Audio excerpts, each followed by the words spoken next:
जब चुनाव की तारीखें हो उस दौरान आप 3 से 4 दिन की छुट्टियां दिलवाएं, उस दौरान आप सारी ट्रेन और बसेस फ्री कराएं। 30 करोड़ लोग हिस्सेदारी नहीं लेते चुनाव में, ये कह रहे हैं। वो ये नहीं कह रहे हैं कि माइग्रेंट इतने ज्यादा हैं। हो सकता है सरकार की नीतियों से भी खुश ना होते हो, इसके लिए भी वोटर्स हिस्सा न लेते हो चुनाव में। सारी पॉलिटिकल पार्टीज ने साफ तौर पे कहा कि आरबीएम मंजूर नहीं है। यूपी बिहार के चुनाव के वक्त क्या इन सारी जगहों पे मॉडल कोड ऑफ कंडक्ट लगेगा?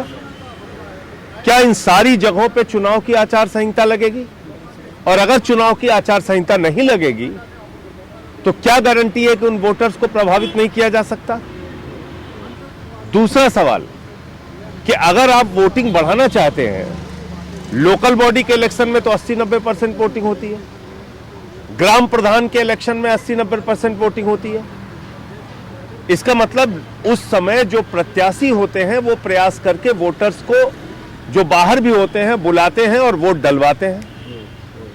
आम आदमी पार्टी ने सुझाव दिया, हम लोगों ने सुझाव दिया कि भाई आप चुनाव के दौरान ट्रेन फ्री कर दीजिए, बसेस फ्री कर दीजिए, और आप ट्रेन और बस फ्री करके वोटर्स को एनकरेज कीजिए कि वो अपने गांव में आए और वोट दे। छुट्टी आप 1 दिन की देते हैं, 3-4 दिन की छुट्टी दे दीजिए।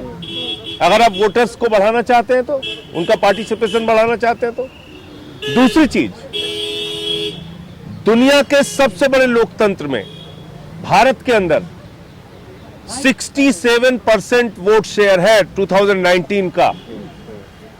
अमेरिका से ज्यादा, यूके से ज्यादा, स्वीडन से ज्यादा, जर्मनी से ज्यादा, फ्रांस से ज्यादा, इटली से ज्यादा, दुनिया के तमाम, स्विट्जरलैंड से ज्यादा, दुनिया के तमाम विकसित देशों में जो वोटिंग परसेंटेज है उससे ज्यादा भारत का वोटिंग परसेंटेज है। 67% वोट परसेंट है 2019 का। इसका मतलब वोटर्स पार्टिसिपेशन अच्छा है। इसको अगर आप और बढ़ाना चाहते हैं बढ़ाइए। लेकिन अभी जालंधर में बाय इलेक्शन होगा तो जालंधर के वोटर्स देश भर में जिन जिन हिस्सों में रहेंगे, क्या वहां सारी जगहों पे आप मॉडल कोड ऑफ कंडक्ट लगाएंगे? छोटी पॉलिटिकल पार्टीज के लिए, जिन पॉलिटिकल पार्टीज के पास संसाधन कम है, वो अपना प्रचार कैसे करेंगे? मान लीजिए पंजाब के वोटर अहमदाबाद में, सूरत में रहते हैं, बेंगलोर में रहते हैं, भोपाल में रहते हैं, तो हम कैसे जाएंगे वहां पोलिंग एजेंट बनाने के लिए? कैसे जाएंगे बूथ के अपने एजेंट बनाने के लिए?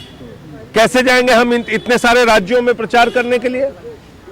तो इस पूरे प्रोसेस में बहुत सारे फ्लॉज हैं, बहुत सारी कमियां हैं, जिसको आम आदमी पार्टी की ओर से मैंने, हमारे राष्ट्रीय सचिव पंकज गुप्ता जी ने यहां पर उठाया मीटिंग के अंदर, और सारी पॉलिटिकल पार्टीज ने अपनी ये चिंता जाहिर की कि भाई ये आरबीएम वाला जो सिस्टम है ये कतई लागू नहीं होना चाहिए, और इसके कारण से चुनाव की रिगिंग की घटनाएं बढ़ेंगी, निष्पक्ष चुनाव संभव नहीं हो पाएगा, और जो सत्ताधारी दल हैं, जो संसाधनों से परिपूर्ण राजनीतिक दल हैं, वो इस व्यवस्था का फायदा उठाएंगे, चुनाव को प्रभावित करेंगे।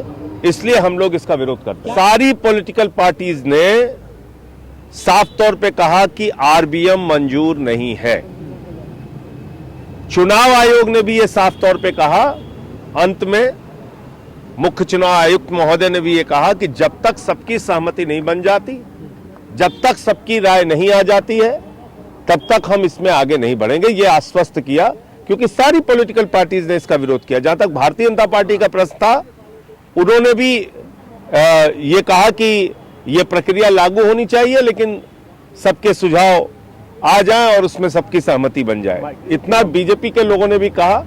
लेकिन मेरा सिर्फ ये कहना है कि भाई अगर आप चुनाव में वोटर्स पार्टिसिपेशन बढ़ाना चाहते हैं, पहले तो मैंने दुनिया के तमाम देशों का उदाहरण दिया, अमेरिका से, ब्रिटेन से, स्विट्जरलैंड से, स्वीडन से, जर्मनी से, फ्रांस से, इटली से, इन सारे देशों से भारत में वोटिंग परसेंटेज ज्यादा होता है। चुनाव में 67% 2019 का था, जो इन सारे देशों से अधिक है। इसका मतलब दुनिया के सबसे बड़े लोकतंत्र में चुनाव आयोग चुनाव अच्छे ढंग से संपन्न कराता है, इस मायने में कि वोटर्स का पार्टिसिपेशन हो। खाली इस मायने की बात कर रहा हूं, और बाकी कमियां हो सकती है उस पर बात करेंगे। लेकिन वोटर्स पार्टिसिपेशन के मामले में, वोटर्स के पार्टिसिपेशन में तो हम नंबर 1 पर हैं। अगर आप और बढ़ाना चाहते हैं अच्छी बात है, उसके लिए ये तरीका बिल्कुल मंजूर नहीं है। उसके लिए जो सुझाव आम आदमी पार्टी की तरफ से हमने दिया वो ये कहा कि जब चुनाव की तारीखें हो उस दौरान आप 3 से 4 दिन की छुट्टियां दिलवाएं, उस दौरान आप सारी ट्रेन और बसेस फ्री कराएं जिससे लोग आए और अपना वोट दे सकें। माइग्रेंट का कोई नंबर नहीं दिया गया यहाँ पे, ये एक और चिंता का विषय है। 30 करोड़ की बात आ रही थी। कोई चिंता का कोई फिगर साफ तौर पे नहीं दिया गया।